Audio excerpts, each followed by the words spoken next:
रात के 12:30 बजे थे।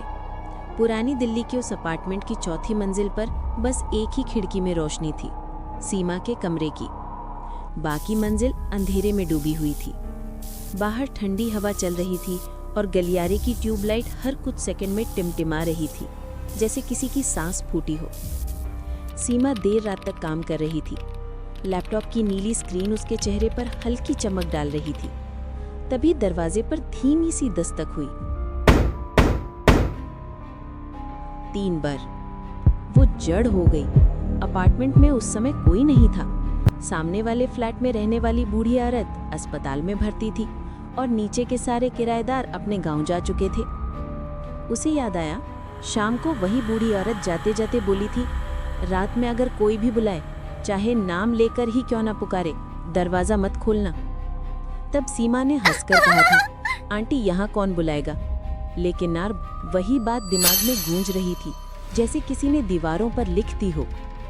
फिर से दस्तक हुई, थोड़ी ज्यादा तेज, और इस बार एक आवाज, सीमा। वो आवाज बहुत जानी पहचानी थी, जैसे उसकी कॉलेज की दोस्त रिया। पर रिया तो 2 दिन पहले ही मुंबई निकल गई थी। सीमा झरोके के पास गई। बाहर देखा, गलियारा बिल्कुल खाली था।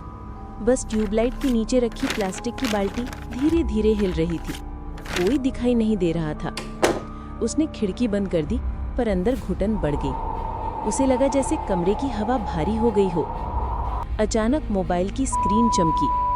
कोई नेटवर्क नहीं, वाईफाई अपने आप ऑफ।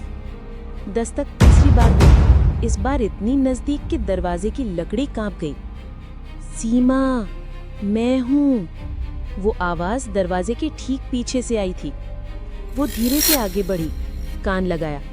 सांस लेने जैसी आवाज थी, लेकिन उल्टी दिशा में, जैसे कोई बाहर नहीं, अंदर की हवा खींच रहा हो। फिर कुंडी अपने आप थोड़ी सी घूमी। सीमा ने पूरी ताकत से दरवाजा दबा दिया।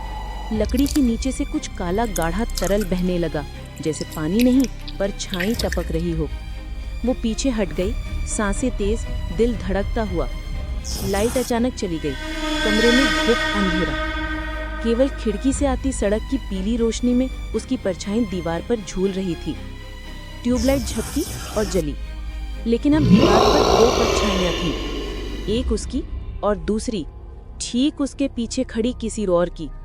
सीमा पलटी, कोई नहीं, पर कमरे में गीले बालों की गंध फैल चुकी थी। लैपटॉप अपने आप ऑन हुआ। स्क्रीन पर कैमरा चालू था और उस फ्रेम में सीमा दिख रही थी, अकेली नहीं। उसके पीछे दरवाजे के पास एक लड़की खड़ी थी, चेहरा धुंध में ढका हुआ। सीमा ने स्क्रीन की तरफ देखा। वो वही रिया थी, पर चेहरा सड़ा हुआ, आंखें बिल्कुल सफेद और होठों से एक ही शब्द, खोल। सीमा ने चीखने की कोशिश की, पर आवाज नहीं निकली। स्क्रीन ब्लिंक हुई और काली पड़ गई। अब बस कमरे में वो खर खर की आवाज थी, जैसे कोई फर्श पर नाखून घसीट रहा हो। सुबह जब चौकीदार ने चौथी मंजिल का दरवाजा खुला देखा, तो अंदर कुछ भी नहीं था। बस कोने में वही बाल्टी आधी भरी हुई गंदे काले पानी से, और दीवार पर किसी ने खुरच कर लिखा था, मैंने कहा था दरवाजा मत खोलना। कहते हैं उस मंजिल की हर रात 12:33 पर अब भी दस्तक होती है, कभी किसी के नाम से, कभी किसी की आवाज से, और जो भी जवाब देता है उसका कमरा अगली सुबह हमेशा खाली मिलता है।